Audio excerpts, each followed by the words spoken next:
Assalamualaikum warahmatullahi wabarakatuh. Nama saya Sigit Zulkifli Amir, kelas Ahwaluk Syakhsiyah B, semester 5, mata kuliah Advokasi dan Penyuluhan Hukum dengan dosen pengampu Dr. Rosdalina Bukido M. Hum. Pada kesempatan kali ini saya akan menjelaskan sedikit tentang penyuluhan hukum terkait asas equality before the law.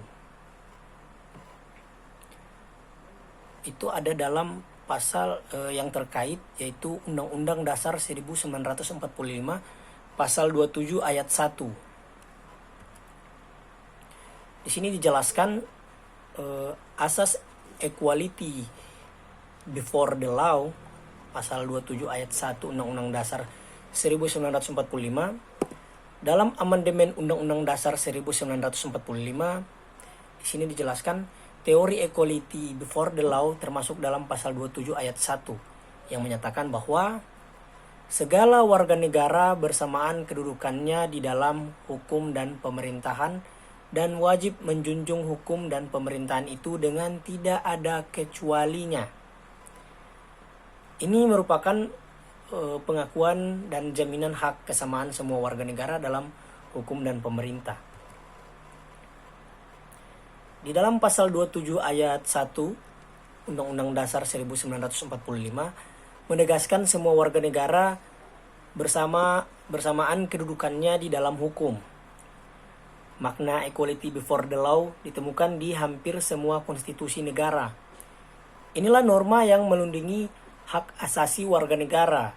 Kesamaan di hadapan hukum berarti setiap warga negara harus diperlukan adil oleh aparat penegak hukum dan pemerintah. Maka setiap aparat penegak hukum terikat secara konstitusional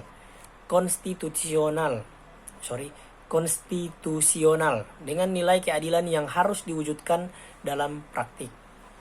Namun, menegakkan equality before the law bukan tanpa hambatan.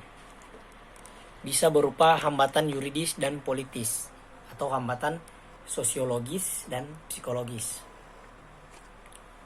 Di sini ada dua poin, yaitu yang pertama itu ada teori dan konsep equality before the law seperti yang dianut oleh pasal 27 ayat 1. Amandemen Undang-Undang Dasar 1945 termasuk menjadi dasar perlindungan bagi warga negara agar diperlukan sama di hadapan hukum dan pemerintahan. Hal ini dimaksud bahwa semua orang diperlukan sama di depan hukum. Misalnya maupun dia seorang pejabat, seorang masyarakat sipil, atau dia sebagai pegawai negeri, dia maupun dia aparat, atau dia mempunyai jabatan yang pangkatnya tinggi, tetapi dalam hukum semua itu terlihat sama karena sesuai asas equality before the law. Semua orang diperlakukan sama di depan hukum. Poin kedua yaitu equality before dalam arti sederhananya bahwa semua orang sama di depan hukum. Persamaan di hadapan hukum atau equality before the law adalah salah satu asas terpenting dalam hukum modern. Asas ini menjadi salah satu sendi doktrin rule of law yang juga menyebar pada negara-negara berkembang seperti Indonesia. Selanjutnya ada prinsip equality before the law dalam sistem pemasyarakatan. Prinsip negara hukum mengajarkan bahwa komunikasi dan interaksi sosial yang terdiri dari berbagai elemen komunitas bertransaksi untuk mencapai tujuan dan cita-cita bersama. Bahwa tatanan kehidupan dan komunikasi antara individu dalam suatu komunitas mengacu kepada aturan main yang disepakati dan dipakai sebagai acuan dan referensi para pihak dalam melakukan hubungan dan perbuatan hukum. Atas dasar konsep tersebut, tidak ada kesemena-menaan yang dilakukan baik oleh penegak hukum maupun oleh pencari keadilan, sehingga melahirkan masyarakat sipil atau yang disebut civil society, di mana antara individu sebagai rakyat atau warga negara mempunyai kedudukan yang sama dan sederajat di depan hukum. Itu yang dimaksud yang disebut sebagai equality before the law. Selanjutnya dilihat ada namanya tujuan equality before the law. Kedudukan yang sama dalam hukum sebagaimana disebutkan dalam pasal 27 ayat 1 Undang-Undang Dasar 1945, yaitu meliputi hukum privat dan hukum publik. Tujuan utama adanya equality before the law adalah menegakkan keadilan di mana persamaan kedudukan berarti hukum sebagai satu entitas tidak membedakan siapapun yang meminta keadilan ke depannya. Konsep equality before the law di dalam negara Pancasila ialah mengakui keberadaan persamaan di depan hukum sebagai negara hukum dengan prinsip-prinsip hak asasi manusia. Namun ketika berbicara tentang keadilan, maka negara Indonesia dengan Pancasilanya mengakui keadilan sosial. Konsep equality before the law telah diintrodusir dalam konstitusi, suatu pengakuan tertinggi dalam sistem peraturan perundang-undangan di tanah air. Prinsip ini berarti persamaan di hadapan hukum adalah untuk perkara yang sama. Biasanya tidak ada perlakuan yang sama dan itu menyebabkan hak-hak individu dalam memperoleh keadilan terabaikan. Di dalam konsep equality before the law, hakim harus bertindak seimbang dalam memimpin sidang di pengadilan atau biasa disebut sebagai prinsip audi et alteram partem. Itu yang artinya dalam hukum acara perdata yang hakikatnya bermakna hakim mendengar kedua belah pihak berperkara di persidangan. Itu yang dimaksud dari prinsip audi et alteram partem. Konsep ini merupakan bukti bahwa sistem hukum Anglo-Saxon dengan ciri rule of law telah dikukuhkan dalam muatan institusi hingga saat ini menghindari terjadinya diskriminasi dalam supremasi hukum di Indonesia. Nah, ini selanjutnya ada beberapa peraturan perundang-undangan yang di dalamnya terdapat ketentuan semua orang sama kedudukannya dalam hukum, yaitu yang pertama itu ada Undang-Undang Nomor 48 Tahun 2009 tentang kekuasaan kehakiman, khususnya pasal 4 yang tadi disebutkan di atas tentang hakim itu harus mendengar kedua belah pihak dan itu sangat bersangkutan juga. Undang-Undang Nomor 8 Tahun 1981 tentang acara pidana tersurat di dalam bagian menimbang huruf A dan penjelasan umum butir 3 huruf A. Yang keempat ada Undang-Undang Nomor 39 Tahun 1999 tentang hak asasi manusia pasal 3 ayat 2 dan pasal 5 ayat 1. Undang-Undang Nomor 20 yang selanjutnya Undang-Undang Nomor 26 Tahun 2000 tentang pengadilan hak asasi manusia tersirat dalam pasal 10.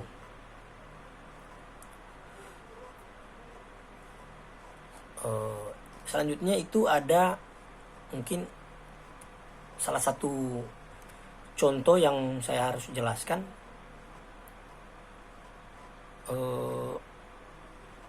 Dalam sel terpidana korupsi di lapas Sukamiskin dapat ditemukan fasilitas mewah. Ini salah satu contoh. Seperti adanya AC, televisi, tempat tidur, alat olahraga, kamar mandi, dan satu sel hanya ditempati satu orang narapidana. Kemudian dibandingkan dengan sel tahanan pada umumnya dengan kasus tindak pidana pencurian, pemerkosaan atau tindak pidana ringan lainnya sangat jauh berbeda yang ada di sel tahanan lapas Sukamiskin. Mereka bisa ditempati dalam satu sel yang sempit, diisi lebih dari satu orang, tidak ada tempat tidur, tidak ada AC. Jadi di sini dipertanyakan, ini salah satu tidak mempunyai nilai-nilai keadilan, yaitu tentang berbeda-beda kasus tapi pencaranya itu berbeda-beda juga. Kebanyakan yang kita lihat sekarang itu para tindak pidana korupsi atau tipikor itu, mereka kebanyakan duduk di sel yang ada AC-nya, TV dan lain-lain. Sedangkan hanya pencuri kayu misalnya itu ditinggalkan dalam sel yang dihuni beberapa orang yang dicukupi. Ini kan salah satu keluar dari asas equality before the law, yang namanya sama hukum. Karena korupsi itu adalah pencuri juga, pencuri dalam maksud menggelapkan uang. Tetap ya seperti itulah. Maka itulah contoh kecil ketidakadilan hukum di Indonesia, dan masih banyak lagi sebenarnya tentang keadilan hukum di Indonesia. Jadi di sini ada salah satu tokoh yang menurut dia itu, menurut Donald Blake dalam buku The Behavior of Law, proses bekerjanya hukum di samping menegakkan pasal-pasal dalam undang-undang juga dipengaruhi oleh faktor di luar hukum. Salah satunya adalah stratifikasi sosial. Semakin kuat stratifikasi sosial atau kedudukan seorang, maka semakin berpotensi orang itu mendapatkan perlakuan berbeda di depan hukum. Ya, jadi kita harus pahami sebenarnya bahwa asas equality before the law ini dia menjelaskan tentang persamaan kedudukan atau persamaan di hadapan hukum. Semua orang itu sama di depan hukum gitu, maupun dia aparat yang mempunyai jabatan, menteri dan lain-lain. Tetapi dengan makna equality before the law ditemukan itu, yang artinya itu merupakan segala warga negara bersamaan kedudukannya di dalam hukum dan pemerintahan, dan wajib menjunjung hukum dan pemerintahan itu dengan tidak ada kecualinya. Maka di dalam mata hukum tidak ada berbeda-beda. Mungkin cuma itu yang bisa saya sampaikan. Mohon maaf jika ada salah-salah kata, karena kesalahan datang dari diri saya sendiri dan benarnya datang dari Allah Subhanahu wa taala. Sekian dan terima kasih. Wallahul muwaffiq ila aqwamit thoriq. Wassalamualaikum warahmatullahi wabarakatuh.